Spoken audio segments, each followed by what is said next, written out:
Chapter 2: Golden Rules of Healthy Life. The four fundamental goals of life in Hindu philosophy: Dharma, Artha, Kama, and Moksha. Dharma refers to the moral and ethical duties of an individual based on their role in society. Artha emphasizes the pursuit of wealth and prosperity and using them wisely for personal well-being, family, and society. Kama focuses on the fulfillment of desires provided they are pursued within the limits of dharma. Moksha signifies the ultimate goal of liberation and self-realization, union with the divine.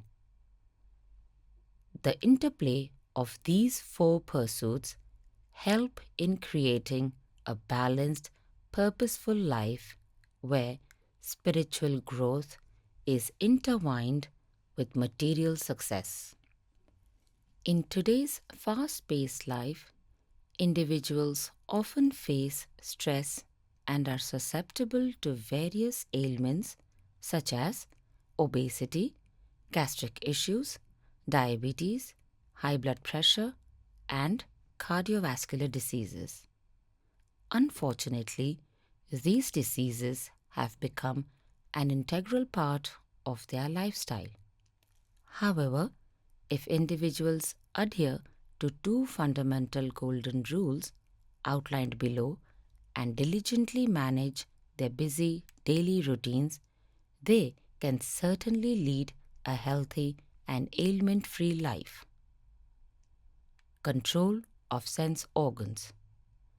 The ancient saying, "a healthy mind in a healthy body," emphasizes the significance of maintaining a balanced state of both mind and body. Alongside these, the intellect, emotions, and thought processes also need to be nurtured and kept in good health. It is from a disturbed body and mind that diseases originate. Unregulated and imbalanced lifestyle choices, irregular eating habits, and excessive indulgence in sensory pleasures contribute to the onset of diseases and physical frailty. Hence, it becomes imperative to exercise control over the sense organs which perceive pleasure from materialistic pursuits. By doing so, we can strive for a harmonious state of well-being. Dietary discipline. The foundation of a healthy life rests upon maintaining control over one's diet. In today's era, the younger generation is heavily inclined towards fast food, street food, and online food deliveries. Junk food has significant addictive potential, and scientific research supports this claim.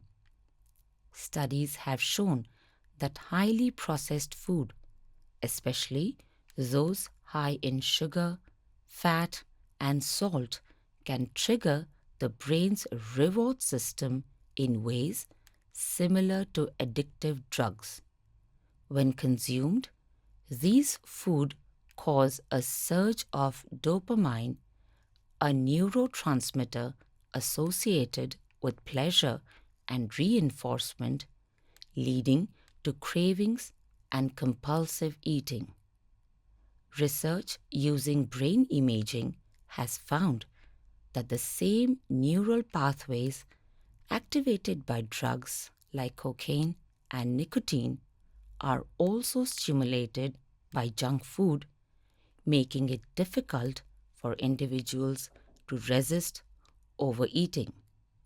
Additionally, experiments on animals have demonstrated that rats given highly palatable food exhibit withdrawal-like symptoms when deprived, further indicating addictive properties. This growing body of evidence suggests that junk food is not just a matter of willpower but can lead to real biological dependence, contributing to overeating and obesity. However, the quality, hygiene, and nutritional value of such food options are often questionable. The nutritional needs of an individual working in an office with a sedentary job differ greatly from those of a farmer working on a farm. Similarly, the dietary requirements of a young person cannot be compared to those of an elderly person above the age of 60 years.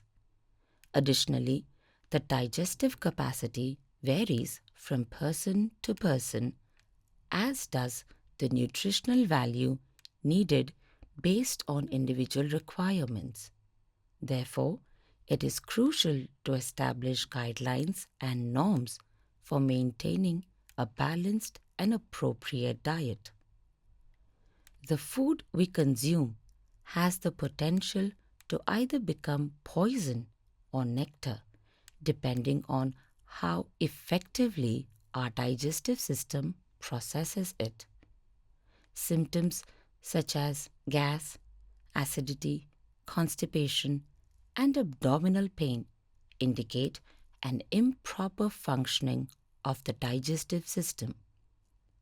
If this cycle persists, it can lead to permanent and incurable diseases that cannot be remedied by medication or doctors.